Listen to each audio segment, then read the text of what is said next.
कोमल चिड़िया की शादी बादल कव्वे से हो जाती है। पक्षियों के परिवार में ये रिश्ता अजीब था, लेकिन बादल कव्वा दिल का बहुत अच्छा था, जो कोमल चिड़िया से बहुत प्यार करता था। लेकिन बादल कव्वे की माँ सवित्री को ये रिश्ता पसंद नहीं था। वो चाहती थी कि बादल की शादी पड़ोस की बिजली कव्वी से हो। बिजली कव्वी कोमल चिड़िया को देखकर जल भुन रही थी, क्योंकि वो कव्वे से शादी करके उसके बड़े घोंसले और प्रॉपर्टी पर कब्जा करना चाहती थी। जब तक ये चिड़िया इस घर में है, मैं बादल की जिंदगी में कभी जगह नहीं बना सकती। अब मुझे कुछ न कुछ तो करना ही होगा। ऐसा सोचते हुए बिजली कव्वी चिड़िया की सास के पास जाती है और उसके कान भरने लगती है। अरे माँ जी, आपकी बहू तो बहुत चालाक निकली। हाय हाय माँ जी, ये सब सुनने से पहले मेरे कान क्यों नहीं फट गए। क्या बेटी, क्या सुना है तुमने, मुझे बताओ। माँ जी, ये सब बताते हुए मुझे बहुत दुख हो रहा है। आपकी बड़ी बहू बहुत चालाक निकली। आज मैंने इसे नदी के पास तोते से कहते सुना है कि ये बूढ़ी सास तो मेरे पाँव की धूल है, और कह रही थी कि इस बुढ़िया को मैं जल्द ही शिकारी चीलों के हवाले कर दूंगी। क्या मेरी बहू ने ये सब कहा? इसकी इतनी हिम्मत! मैंने इसे अपने घर की रानी बनाकर रखा और वो मेरे ही खून की प्यासी निकली। हाँ माँ जी, आप भोली हैं। असल में बादल के लायक तो मैं थी। एक ही परिवार है हमारा। ये चिड़िया तो आपका घर हड़पना चाहती है। ऐसे बिजली कव्वी चिड़िया की सास के खूब कान भरती है। अब सवित्री बिजली कव्वी की बातों में आकर कोमल चिड़िया पर बहुत अत्याचार करने लगती है। अरे ओ कोमल, ये क्या गंद मचाया है? सारा दिन मटक मटक कर उड़ती रहती हो, कभी भी कोई ढंग का काम नहीं किया। जाओ अभी जाकर नदी के उस पार से मेरे लिए नरम नरम घास लेकर आओ और फिर मेरा घोंसला तैयार करो। अगर ऐसा नहीं किया तो तुम्हें रात को अपने घर में नहीं घुसने दूंगी। कोमल चिड़िया अपनी सास की बातें सुनकर बहुत उदास हो जाती है। वो आंसू बहाते हुए वहाँ से चली जाती है। रास्ते में चिड़िया को उसके पुराने दोस्त तोता और कबूतर मिलते हैं। क्या हुआ कोमल बहन, तुम इतनी उदास क्यों हो? जंगल का मौसम तो बहुत खराब है। ऐसे मौसम में तुम नदी के पार क्या करने जा रही हो?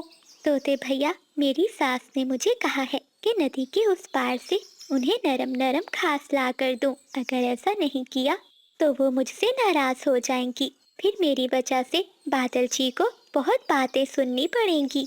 कोमल बहन, वो बिजली कवि और तुम्हारी सास मिलकर तुम्हें मारना चाहती हैं। होशियार रहो, कव्वे ऐसे ही होते हैं। दूसरी ओर बिजली कव्वी बादल कव्वे को भी चिड़िया के खिलाफ भड़काती है। बादल, तुम किस चिड़िया के पीछे पड़े हो? वो तो सारा दिन उस नीलू चिड़े के साथ रहती है। बेचारी तुम्हारी माँ अकेली घर में काम करती है और तुम्हारी पत्नी बाहर घूमती फिरती है। देखो जरा मुझे, मैं बस तुम्हारे लिए ही तुम्हारी माँ की सेवा करती हूँ। ये तुम कैसी बातें कर रही हो बिजली? कोमल ऐसी नहीं है, मुझे उस पर पूरा भरोसा है। ये कौवा इतनी आसानी से मेरी बातों में नहीं आने वाला, लेकिन मैं भी बिजली हूँ, इसे फंसा कर ही रहूंगी। ऐसे ही कुछ दिन बीत जाते हैं। एक रात बिजली कव्वी और सावित्री दोनों मिलकर चिड़िया को मारने के लिए साजिश करती हैं। चिड़िया, मेरी आवाज सुरीली हो जाए इसलिए मुझे उल्लू पंडित ने बताया है। काली गुफा में एक नीला फूल है, तुम जाओ वो फूल लेकर आओ। अगर मैंने उस फूल का रस पी लिया तो मेरी आवाज बहुत सुंदर हो जाएगी। लेकिन माँ जी, वो गुफा तो बहुत दूर है और इस समय बारिश हो रही है, मैं कैसे जाऊंगी? ये सब मैं नहीं जानती, मैंने तुझसे जो कहा है तुझे करना होगा। अगर तूने ऐसा ना किया तो बादल के आने पर मैं तुझे इस घर से हमेशा हमेशा के लिए निकाल दूंगी। नहीं माँ जी, बादल जी से आप कुछ मत कहिएगा, मैं जाती हूँ। ऐसा कहते हुए कोमल चिड़िया वहाँ से चली जाती है। चिड़िया के जाते ही बिजली कव्वी सावित्री के पास जाती है। अरे वाह माँ जी, आपने तो कर दिखाया। माँ जी, उस काली गुफा में काला सांप रहता है, जो भी उस गुफा में जाता है वो कभी लौट कर नहीं आता।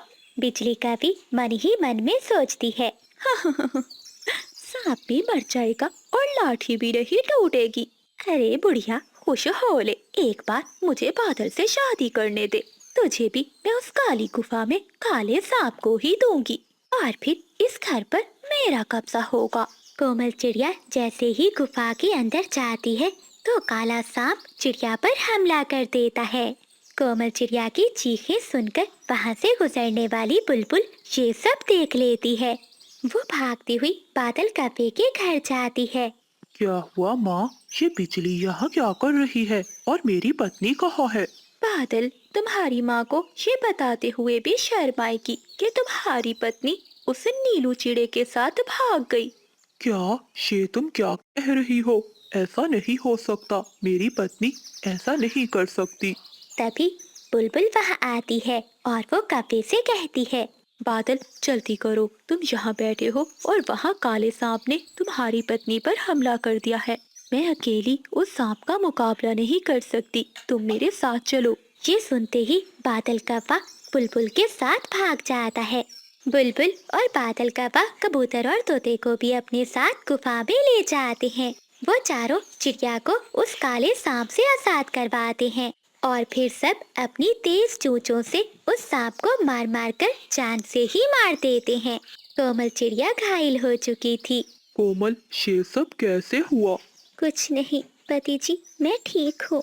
बस करो कोमल, और कितना चुप रहोगी? बादल, ये सब किया तुम्हारी माँ और उस बिजली कव्वी का है।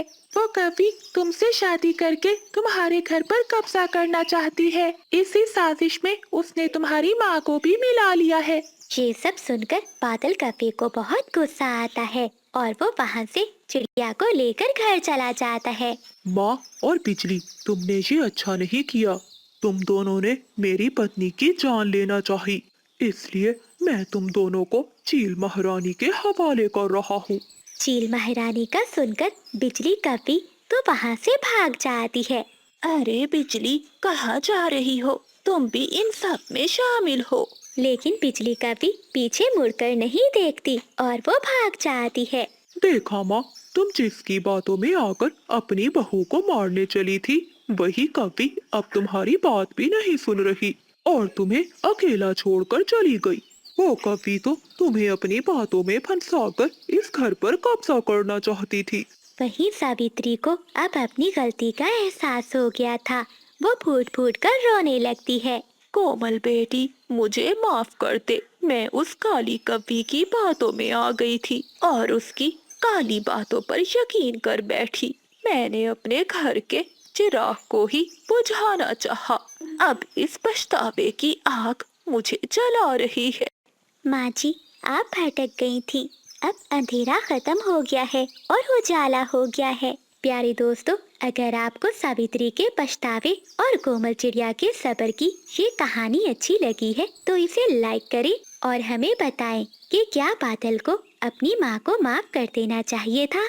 चैनल को सब्सक्राइब करें। मिलते हैं अगली कहानी में। कोमल चिड़िया और पिंकी चिड़िया दो बहनें थीं।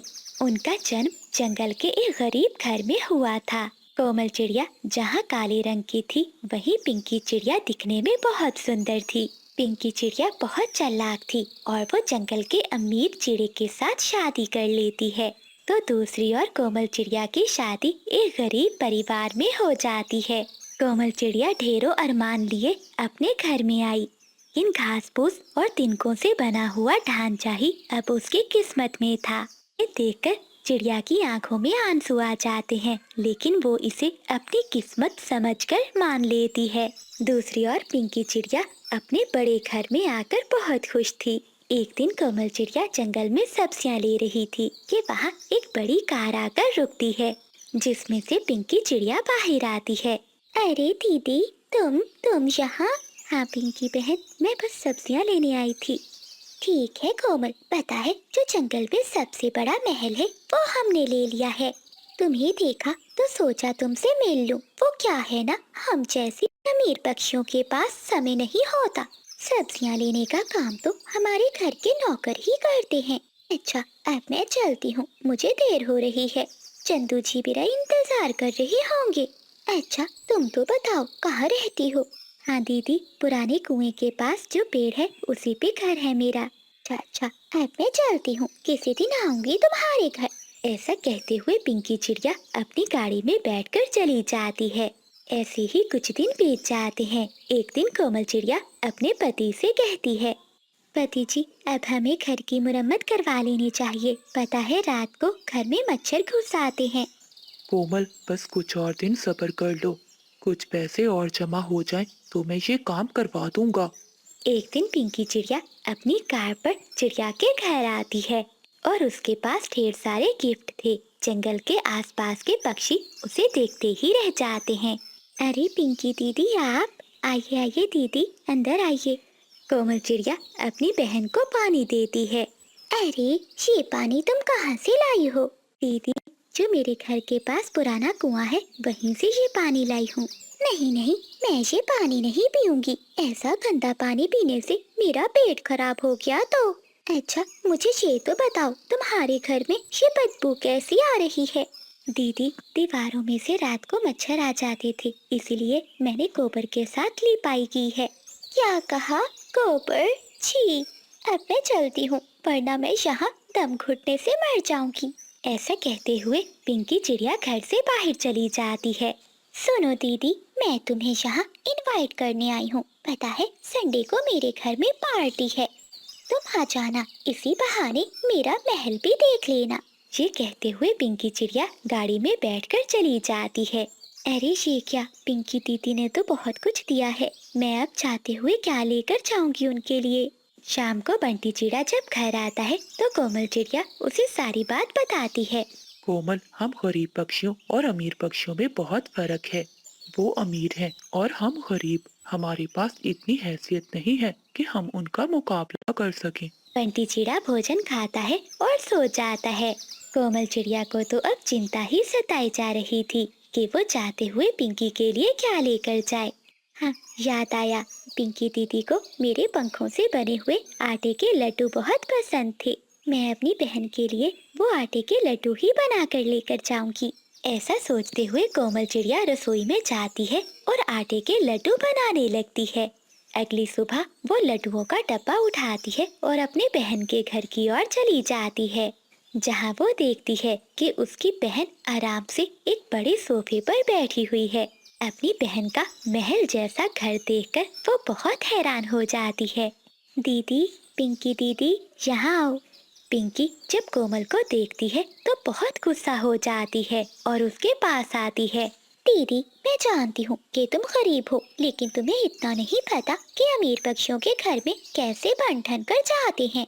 कम से कम कुछ ढंग का तैयार होकर ही आ जाती। ऐसे तो तुम हमारी नौकरानियों से भी बुरी लग रही हो। तभी पिंकी चिड़िया की सास और उसका पति भी वहाँ आ जाते हैं। पिंकी दीदी, मैं आपके लिए ये आटे के लड्डू बनाकर लाई हूँ, आपको बहुत पसंद है ना? कोमल, ये पहले की बात है, अब मैं अमीर पक्षियों में आ गई हूँ। अब मैं ये आटे के लड्डू नहीं खाती, चली जाओ यहाँ से। अब तुम यहाँ से चली जाओ। बहू, भला क्या जरूरत थी इन गरीब पक्षियों को अपनी पार्टी में बुलाने की? हाँ पिंकी, तुम तो इसके घर कितना कुछ लेकर गई थी, और ये क्या, तुम्हारी बहन तो बेकार से लड्डू ले आई है। ये सब सुनकर कोमल चिड़िया को बहुत दुख होता है और वो रोते हुए वहाँ से चली जाती है। ऐसे ही कुछ समय बीत जाता है। कोमल चिड़िया और पिंकी चिड़िया अब माँ बनने वाली थी। उन दोनों को हॉस्पिटल में लेकर जाया जाता है। कुछ देर बाद बुलबुल डॉक्टर चिड़िया से कहती है, कोमल बहन, बहुत बहुत मुबारक हो, तुम्हारे दो दो अंडे पैदा हुए हैं। ये सुनकर कोमल चिड़िया बहुत खुश होती है। तभी उसे रोने की आवाज आती है। जब कोमल चिड़िया उठकर थोड़ा आगे देखती है, उसकी बहन पिंकी बिस्तर पर बेहोश थी। पिंकी की सास और उसका पति दोनों आपस में बातें कर रहे थे। माँ, जब पिंकी होश में आएगी और अपने अंडे के बारे में पूछेगी तो मैं उसे क्या बताऊंगा कि उसका अंडा तो खराब हो चुका था और आज के बाद वो कभी माँ नहीं बन सकेगी। नहीं चंदू बेटा, अगर ऐसा कहा तो हो सकता है वो सदमे में चली जाए। बुलबुल डॉक्टर ने उसे कोई भी बात बताने से मना किया है। उन दोनों की बातें सुनकर कोमल चिड़िया और बंटी चिड़िया एक दूसरे को देखते हैं। कोमल चिड़िया फैसला करती है। वो अपना एक अंडा उठाती है और उनके पास जाती है। माँ जी, मैं अपनी बहन को नहीं खोना चाहती। मेरे दो दो अंडे थे। मैंने फैसला कर लिया है, एक अंडा आप रख लें और मेरी बहन से कहना इस अंडे को उसी ने जन्म दिया है। मैं गरीब पक्षी जरूर हूँ, लेकिन दुख तो सबका बराबर होता है। मेरे अंडे से जो भी बच्चा हो उसे अमीर और गरीब दोनों का बताना, ताकि वो बच्चा गरीबों का दुख भी समझ सके। पिंकी चिड़िया होश में आ चुकी थी। वो उनकी सारी बातें सुन लेती है। वो अपनी बहन के सामने रोते हुए कहने लगती है, दीदी मुझे माफ कर दो। मैंने आपको कितना बुरा भला कहा। लगता है इसी कारण ऊपर वाले ने मुझसे मेरा अंडा छीन लिया और साथ ही मुझे मां ना बनने का दुख भी दे दिया। कोमल बहन, मैं तुम्हारे अंडे को अपना अंडा ही समझकर पालूंगी। शायद इससे मेरे सारे पाप धुल जाए। पिंकी, मेरा नहीं तुम्हारा अंडा, आज से ये तुम्हारा अंडा है। ऐसे कुछ दिनों बाद उन दोनों के अंडों से बहुत प्यारे प्यारे चिड़िया के बेटे बच्चे बाहर आते हैं। अब वो दोनों अपने परिवार में बहुत खुश थीं। वो दोनों बहनें रोते हुए एक दूसरे के गले लग जाती हैं। आज एक माँ की ममता ने अमीरी और गरीबी के फासले मिटा दिए थे। प्यारे दोस्तों, इस कहानी को लाइक, चैनल को सब्सक्राइब और अपने दोस्तों के साथ शेयर करना मत भूलिएगा। आपका धन्यवाद। घने जंगल में कोमल चिड़िया अपने माता पिता के साथ रहती थी। कोमल के माता पिता उससे बहुत प्यार करते थे। कोमल बिटिया बहुत बड़ी हो गई है, अब उसकी शादी कर देनी चाहिए। हाँ भाग्यवान, तुम ठीक कहती हो। तो ठीक है, तुम आज ही जाकर बुलबुल से किसी अच्छे चिड़िया रिश्ते की बात करो। कोमल चिड़िया की माँ बुलबुल के पास जाती है। बुलबुल, मेरी बेटी कोमल अब बहुत बड़ी हो गई है। मुझे अपनी बेटी की शादी करनी है। तुम्हारी नजर में कोई अच्छा चिड़ा है जो मेरी बेटी को खुश रख सके? हाँ माँ जी, एक चिड़ा तो है, लेकिन वो दूसरे जंगल में रहता है। उसका पक्का लकड़ियों का घर है और जंगल में नौकरी भी करता है। आपकी कोमल बिटिया को बहुत खुश रखेगा। कोमल चिड़िया की माँ रिश्ते के लिए मान जाती है और कुछ ही दिनों में कोमल चिड़िया की शादी बंटी चिड़े से हो जाती है। कोमल चिड़िया के ससुराल में उसकी एक सास ही थी जो हमेशा बीमार रहती थी, इसलिए अब पूरे घर को कोमल चिड़िया ने ही संभाल लिया था। बंटी चिड़ा जंगल में लकड़ियाँ काटता तो कोमल चिड़िया घर के सारे काम करती थी। माँ जी उठिए, भोजन खा लीजिए। बहू, तू बहुत अच्छी है। कितनी जल्दी तूने पूरे घर को संभाल लिया है। कुछ दिनों बाद कोमल चिड़िया एक प्यारी चिड़िया बच्ची को जन्म देती है। बच्ची के आने से अब उनकी खुशियाँ और भी बढ़ जाती हैं। एक दिन बंटी चिड़ा काम कर रहा था कि एक डाल से नीचे गिर जाता है और उसका एक पंख टूट जाता है। बंटी, तुम्हारा तो पंख बहुत घायल हो गया है। चलो मैं तुम्हें तुम्हारे घर छोड़ देता हूँ। ऐसा कहते हुए चीकू तोता और एक दो पक्षी बंटी चिड़े को उठाकर उसके घर लाते हैं। जी, ये क्या हो गया? आप ठीक तो है ना? बंटी, क्या हो गया मेरे बेटे को? माँ जी, बंटी चिड़ा लकड़ियाँ काट रहा था कि डाल नीचे गिरकर टूट गई। तभी डाल गिरने से उसका एक पंख घायल हो गया। ऐसा कहते हुए वो पक्षी वहाँ से चले जाते हैं। माँ जी, आप बंटी के पास ही बैठिए, मैं अभी उल्लू वैद को लेकर आती हूँ। कोमल चिड़िया जंगल में जाती है और उल्लू वैद को लेकर आती है। वैद बंटी चिड़े के पंख पर पट्टी कर देता है। माँ जी, आज के बाद आपका बेटा उड़ नहीं पाएगा। उसका ये पंख पूरी तरह से घायल हो गया है, बस इसे आराम करने दो। ऐसा कहते हुए उल्लू वैद भी वहाँ से चला जाता है। न जाने कैसी किस्मत है हमारी। मैं तो पहले ही घोंसले से उठ नहीं पाती और अब मेरा बेटा, न जाने क्या होगा इस घर का। माँ जी, आप चिंता नहीं करें, सब ठीक हो जाएगा। कुछ दिन बीत जाते हैं। अब चिड़िया के पास जो जमा किए हुए पैसे थे वो खत्म हो जाते हैं। अब मैं क्या करूं? मैं अपने भाई कव्वे से बात करती हूँ, वो जरूर मेरी मदद करेगा। ऐसा कहते हुए कोमल चिड़िया अपने मुंह भोले भाई कव्वे के पास जाती है। बादल भैया, दरवाजा खोलो। कव्वा दरवाजा खोलता है। क्या हुआ चिड़िया बहन, तुम यहाँ? भैया, मैं बहुत दुखी हूँ और उम्मीद लेकर आपके पास आई हूँ। फिर कोमल चिड़िया सारी बात बादल कव्वे को बताती है। चिड़िया बहन, तुम चिंता नहीं करो, मैं बहुत कोशिश करूंगा कि कबूतर की दुकान पर बंटी चिड़े को काम मिल जाए। ऐसे वो वहीं बैठा बैठा एक पंख से काम कर सकेगा। अगली सुबह बादल कव्वा कबूतर के पास जाता है और उससे बंटी चिड़े के लिए नौकरी की बात करता है। देखो कव्वे, मेरे पास पहले ही बहुत पक्षी हैं। अब मैं किसी और को यहाँ पर काम रखकर अपना बोझ नहीं बढ़ाना चाहता। ये सुनकर बादल कव्वा वहाँ से चला जाता है और वो अपने दोस्तों से भी बंटी चिड़े की नौकरी के लिए पूछता है, लेकिन कोई भी हाँ नहीं करता। आखिर में थक हार कर बादल कव्वा कोमल चिड़िया के पास आता है। कोमल बहन, मैंने जीजा जी के लिए जंगल में कई जगह पर नौकरी की बात की, लेकिन जंगल में कहीं भी नौकरी नहीं मिली। ऐसा कहते हुए कव्वा वहाँ से चला जाता है। कोमल, तुम मेरी चिंता नहीं करो, मैं चील के यहाँ मजदूरी का काम करूँगा। मैं अपने एक पंख से बोरी उठा लूँगा। लेकिन बंटी जी, आप कैसे कर पाएंगे? तुम मेरी चिंता नहीं करो, मुझे अपने घर को भी देखना है और माँ की दवाई भी लेनी है। मुझे जाना होगा। ऐसा कहते हुए बंटी चिड़ा चील के यहाँ मजदूरी का काम करने लगता है। दूसरी ओर बादल कव्वे की शादी जंगल की अमीर बिजली कव्वे से हो जाती है। शादी में बादल कव्वे को एक गाड़ी और बहुत सारे पैसे और जरूरी सामान मिलता है। मम्मा, मुझे भूख लगी है, मुझे भोजन दो। मीना बेटी, कहाँ से लाऊं भोजन? आपके पिताजी सुबह से गए हैं काम पर, अभी तक लौट कर नहीं आए। इतना भोजन भी नहीं है कि माँ जी को देकर उन्हें दवा दे सकूं। कोमल चिड़िया अपनी बेटी को रोता हुआ नहीं देख सकती थी। वो वहाँ से बादल कव्वे के पास जाती है।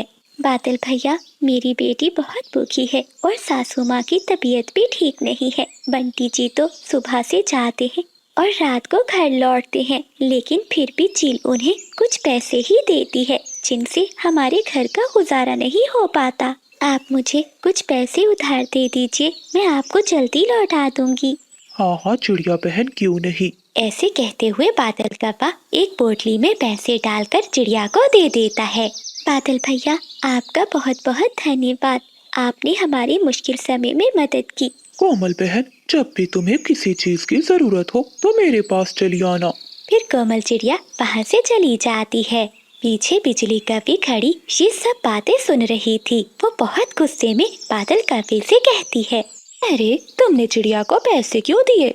जब देखो वो रोती हुई तुम्हारे पास ही आती है। मुझे तो लगता है वो झूठ मूठ का नाटक करती है ताकि तुम उस पर तरस खाकर उसे पैसे देते रहो। मैं अच्छे से ऐसे गरीब पक्षियों को जानती हूँ, लूटने के बहाने हैं सब। बिजली, तुम चुप कर जाओ। जीजा जी का पंख कट जाने के बाद ही वो मेरे पास मदद के लिए आई है। वो मुझे बचपन से अपना भाई मानती है। अगर ऐसी मुश्किल में मैं उसके काम ना आ सका तो मैं कैसा भाई हुआ? तुम्हें समझ में क्यों नहीं आता? वो तुम्हें बस लूट रही है। बिजली कव्वे हर समय अब बादल कव्वे से लड़ती रहती थी। एक दिन कोमल चिड़िया अपने पति बेटी के साथ कव्वों के घर आती है। बादल भैया, आपका बहुत बहुत धन्यवाद, आपने हमारी मुश्किल समय में मदद की। मैं आपके पैसे लौटाने आई थी। नहीं नहीं चिड़िया बहन, ये पैसे तुम ही रखो। क्यों पति जी, तुम्हें पैसों की क्यों जरूरत नहीं है? क्या तुम्हारे पैसे पेड़ पर उगते हैं? लाओ चिड़िया, मुझे दो। ऐसा कहते हुए बिजली कव्वे पैसे ले लेती है और रसोई में जाकर भोजन बनाने लगती है। सुन लो बादल, बस आज का दिन, आज के बाद अगर ये पक्षी मुझे मेरे घर में नजर आए तो मैं यहाँ से चली जाऊंगी। फिर बिजली कव्वे भोजन लेकर बाहर आती है और उन्हें देती है। बंटी चिड़े को भोजन बहुत पसंद आता है और वो बादल कव्वे का पड़ा हुआ भोजन भी खाने लगता है। अरे अरे, बस करो, अपना भोजन खा लिया, ये भोजन मेरे पति का है। हाँ, वैसे भी तुम गरीब पक्षियों ने कभी ऐसा अच्छा भोजन थोड़ी ना खाया होगा। ये सुनकर बंटी चिड़े की आंखों में आंसू आ जाते हैं और वो बहुत शर्मिंदा होता है। तभी बादल कव्वा वहाँ आ जाता है। क्या हुआ कोमल बहन, सब ठीक तो है ना? बिजली कव्वे गुस्से में वहाँ से चली जाती है। हाँ हाँ बादल भैया, सब ठीक है। चलो कोमल, घर चलते हैं। लगता है हमारी वजह से भाभी को बहुत तकलीफ हो रही है। ऐसा कहते हुए बंटी चिड़ा अपनी पत्नी और बेटी को लेकर वापस चला जाता है। कोमल, पैसे के बिना जिंदगी गुजारना बहुत मुश्किल है। मैंने सोच लिया है, आज के बाद तुम और मैं मिलकर काम करेंगे। जो पैसे जमा हुए हैं उनसे हम जंगल में अपना एक ठेला लगाकर चावल दाल का बिजनेस शुरू करेंगे। ऐसे वो पति पत्नी जंगल में एक ठेला लगाते हैं और दाल चावल जंगल में बेचने लगते हैं। देखते ही देखते उनके दाल चावल का ठेला जंगल में मशहूर हो जाता है। वो पति पत्नी दिन रात मेहनत करते हैं और बहुत जल्द बैंगन लो बैंगन, ताजे ताजे खेत के बैंगन। ये बैंगन तो 5 दिनों से बिके ही नहीं रहे। अगर आज भी ना बिके तो सारे गल सड़ जाएंगे। चीकू जी जाइए, सब्जी लेकर आइए और हाँ, आज भिंडी ही लेकर आना। मेरा भिंडी खाने को बहुत मन कर रहा है। हाँ चिंकी, मैं आज भिंडी ही लेने जा रहा हूँ। ऐसा कहते हुए चीकू तोता घर से निकलता है और वो बिजली काफी की सब्जी की दुकान पर जाता है। काफी बहन, भिंडी का क्या भाव है? तोते भैया, भिंडी खत्म हो गई है, तुम ये बैंगन ले जाओ। नहीं नहीं, मेरी पत्नी आज भिंडी ही खाना चाहती है। ये बैंगन ताजा भी है और सस्ते भी। 50 रुपए में सारे बैंगन ही ले जाओ। नहीं काफी बहन, मैं किसी और दुकान से भिंडी ले लेता हूँ। मोटी चोंच वाले, कितनी बार प्यार से कहा है तुमसे कि ये बैंगन ले लो, मगर तुम हो कि मान ही नहीं रहे। चल अब ले ये बैंगन, आज तो बैंगन ही खाएगा, वरना मुझसे मार खाएगा तू। चीकू तोता डरता हुआ बिजली काफी से कहता है, ये कैसी जबरदस्ती है, मुझे बैंगन की जरूरत नहीं है। लेकिन डरा धमकाकर बिजली काफी अपने बैंगन तोते को बेच देती है। सारा दिन जंगल में सब्जी बेचने के बाद बिजली काफी अपने घर जाती है। बादल कौवा आराम से अपने घोंसले में सोया हुआ था। उठ जा निकम्मे, अब तो रात फिर से होने वाली है। बिजली, मेरी हवाई मोटर के लिए पैसे बने क्या? सब्जी बेचने से इतने पैसे नहीं बनते। जो पैसे बनते हैं उससे घर का राशन ही आता है। अगर मैं तुम्हें फ्री में सब्जी ला कर दूं, तो क्या तुम मुझे हवाई मोटर के पैसे दोगी? क्या फ्री में सब्जी? क्या तुम्हारी माँ के सब्जी के खेत है? हाँ, मेरी माँ के ही समझो। फिर अगली सुबह बादल कौवा टोकरी उठाता है और किसान के खेत में जाता है। वो किसान के खेत में जाकर छुपकर बैठ जाता है। वो अपनी टोकरी में किसान की सब्जियां चुरा चुरा कर डालता रहता है। थोड़ी ही देर में बादल कौवे की टोकरी सब्जियों से भर जाती है। किसान थोड़ी दूर खेतों में काम कर रहा था। उसे पता ही नहीं चलता कि कब कौवा उसकी सब्जी चुरा कर भाग जाता है। देखो, मैं ले आया, मैं ये सब्जी ले आया। अब तुम ये सब्जी बेच दो, देखना कैसे दुगनी कमाई होती है। पति जी, अगर मुफ्त में सब्जी ला ला कर बेचते रहे तो हम दिनों में ही अमीर हो जाएंगे।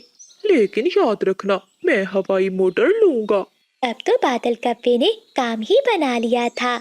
अब वो हर रोज किसान के खेत में जाता और उसकी सब्जी चुरा कर भाग जाता। दिन बादल कौवा किसान की सब्जी चुरा रहा था कि उसे कोमल चिड़िया देख लेती है। कोमल चिड़िया बिजली कौवे के पास जाती है। बिजली बहन, आपका पति ये सब्जी जंगल की मंडी से नहीं बल्कि किसान के खेत से चुरा कर लाता है। अच्छा छोटी चिड़िया, तुझे इससे क्या? मेरा पति जो भी करे। तू कौन होती है मेरे पति के बारे में ऐसी बातें करने वाली? ठीक है बिजली, जब पकड़े जाओगे तो फिर मैं पूछूंगी तुमसे। ऐसा कहते हुए कोमल चिड़िया वहाँ से चली जाती है। भाग्यवान, जरा इधर आओ, देखो सारी सब्जी खराब हुई पड़ी है। लगता है कोई चोर हमारी सब्जी चुरा रहा है। पति जी, ये कौन हो सकता है? अगर ऐसे ही चलता रहा तो हम अपनी सब्जी में से मुनाफा कैसे कमाएंगे? भाग्यवान, तुम घर जाओ, आज शाम तक मैं खेत में ही रखवाली करूँगा। फिर किसान की पत्नी घर चली जाती है और किसान एक बड़ा डंडा लिए सब्जियों के बीच में छुपकर बैठ जाता है। बादल कौवा खुशी खुशी गीत गाता हुआ अपनी टोकरी लेकर किसान के खेत में आता है। उस पागल किसान को कभी भी पता नहीं चलेगा कि मैं बादल कौवा उसकी सारी सब्जी चुरा कर लेकर जाता हूँ। ऐसा कहते हुए बादल कौवा सब्जी तोड़ता है और अपनी टोकरी में रखने लगता है। तभी पीछे से किसान डंडा लेकर आ जाता है और कौवे से कहता है, खबरदार, अगर उड़ने की कोशिश की तो जान से मार दूंगा। फिर किसान बादल कौवे को एक पेड़ से बांध देता है और फिर डंडे से बादल कौवे की खूब पिटाई करता है। बचाओ, कोई मुझे बचाओ। वहीं ऊंचे पेड़ पर बैठी कोमल चिड़िया और चीकू तोता ये सब देख रहे थे। वो किसान के पास आते हैं। किसान किसान कृपया करो, आज इसे छोड़ दो, ये कभी दोबारा इस ओर नहीं आएगा। चिड़िया की विनती करने पर किसान कव्वे को छोड़ देता है। कोमल चिड़िया और चीकू तोता किसान की विनती करके बादल कव्वे की जान बचाते हैं। ऐसे बादल कव्वे को चोरी करने की सजा मिलती है। हाय हाय पति जी, ये आपको क्या हुआ? किसने मारा? बिजली, तुम्हारे पति को चोरी करने की सजा मिली है। ऐसा कहते हुए चिड़िया और तोता वहां से चले जाते हैं। प्यारे दोस्तों, इस कहानी को लाइक, चैनल को सब्सक्राइब और अपने दोस्तों के साथ शेयर करना मत भूलिएगा। आपका धन्यवाद।